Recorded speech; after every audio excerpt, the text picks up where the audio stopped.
I, this fucking thing's a large. I mean, this thing's tighter than the last one. You guys think this looks better?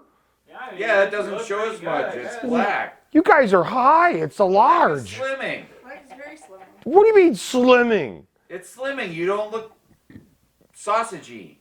All right, you fuckers, let's roll this. In the underground lair of an upstart publisher, the saga of Jeffrey Dahmer unfolds in the pages of a not-so-comic book. We might find what he publishes absolutely repugnant, but here in America, you're allowed to publish and print whatever you want. And we find that this book written by Mr. Hart Fisher. Now meet Hart. Hart publishes serial killer comic books. This one, Boneyard Press, Spreading the Fear in '92.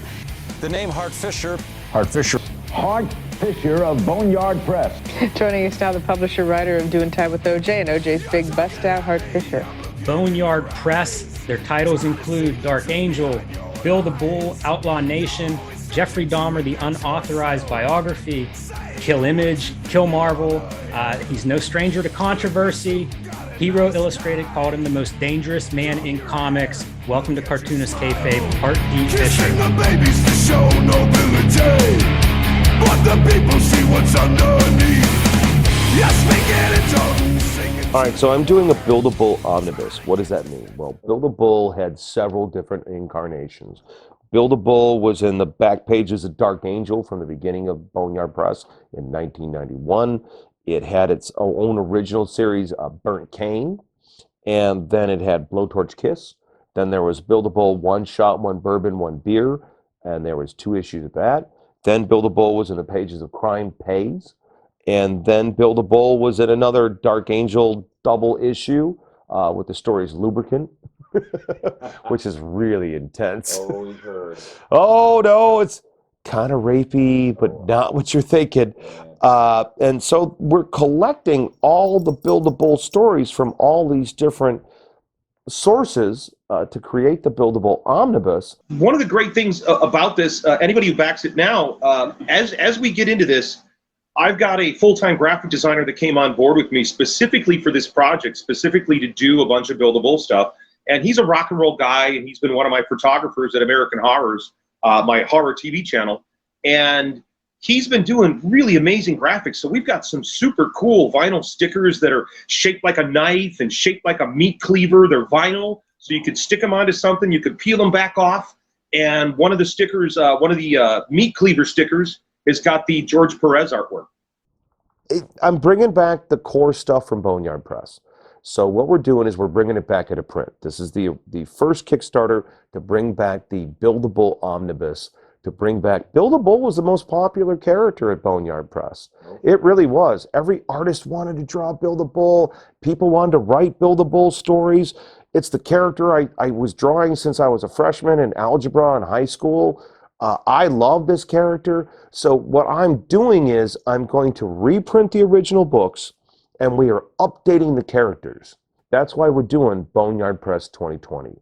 That's the whole purpose of Boneyard Press 2020. So other characters, they're like what? Stuck in the past? No, we're gonna be dealing with Build a Bull in the 2020s, Babylon Crush in the 2020s, Dark Angel in the 2020s. We're gonna deal with Build a Bull's past. He's a contractor in Iraq, working for our government in the Iraq War. He gets involved in Afghanistan. I've recruited some Iraq war veterans that are writing new buildable stories right now, and they're drawing new buildable stories right now. And I told these guys, you draw and you write what you know. Forget the censorship, forget the PC, forget woke culture. I want to know what you guys went through there. I want you to be honest with yourselves. And that's the core of Boneyard Press. Be honest to yourself. Be honest to your own vision. So as I bring back Boneyard Press 2020, I'm going to be honest to my vision, and I'm going to bring on a lot of different creators. Because that's how Boneyard did it, is Boneyard was everywhere. We were in head shops. We were in S&M shops. We were at rock concerts. We were everywhere. That's the point, is you've got to reach your readership. You've got to get out there. You've got to promote. You've got to get the book into people's hands. And that's what I like about Kickstarter, is it really does enable you to show so much art. Because this weekend, I'm going to be adding a lot of stuff to the Hart T. Fisher Buildable Omnibus Kickstarter. I'm going to be adding a lot of cool art, a lot of new stuff. Mark Bloodworth just came on board. So we started with about 325 pages, but the book keeps getting bigger. We've got some surprises in what's going to be in the Buildable Omnibus. I don't want to give it away now. We're going to save this for a separate cut. But frankly, as part of our stretch goals, we're going to reprint the original Buildable comic book from high school.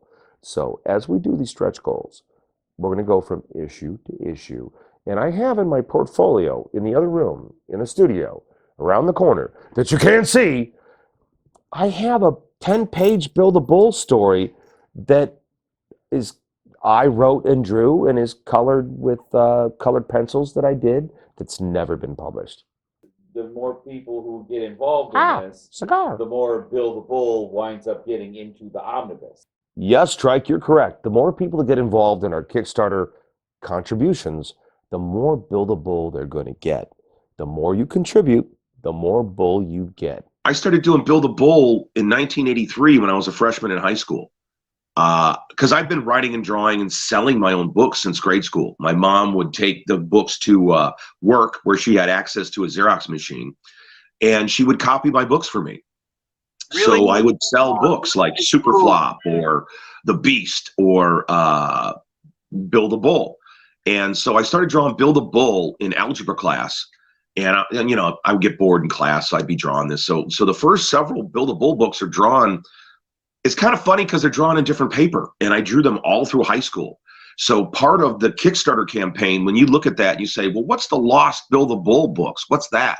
Well, these are the books that I drew in high school. So the first time ever, and I don't think anybody else has done this. I'm not aware of any other Kickstarter person or fundraising person, or even like Todd McFarlane or Rob. I'm not aware of anybody releasing the comic books they drew in high school. Where should people go to find more of your work? Well, definitely go to the Kickstarter right now. Like I mentioned, Mark Bloodworth has got new work that's going to be in Build-A-Bull. It's some of the first work from Duncan Rouleau, from John Cassaday, Jason Moore, Bill Nichols, so many people. We got work from Rick Veitch in there. I'm the writer of almost all the stories. It's me, Lance Poland, and Bill Yukich were the writers of this stuff. And it's fun. The Build-A-Bull book is a lot of fun. If you're a fan of the Hellboy movies, then you're going to like Build-A-Bull very, very much. And the Kickstarter, it's cool. Go to the Kickstarter, look up Hart T. Fisher's Build-A-Bull Omnibus, contribute today. We did hit our funding goal, but I've got really cool stretch awards. We've got really neat vinyl stickers, and we've got really cool bookmarks and buttons. And we just decided now to do poker chips because Build-A-Bull plays cards. Build-A-Bull was based on one of my best friends in school. I based him on a friend of mine named Bill Parcham. And I was Bill's partner. So it was like Bill and Hart, you know, and it was much more of a superhero thing. And, you know, Wendy's used to wear a belt that said, "Here's the beef," from the Where's the Beef campaign. And it was way, way more superheroes.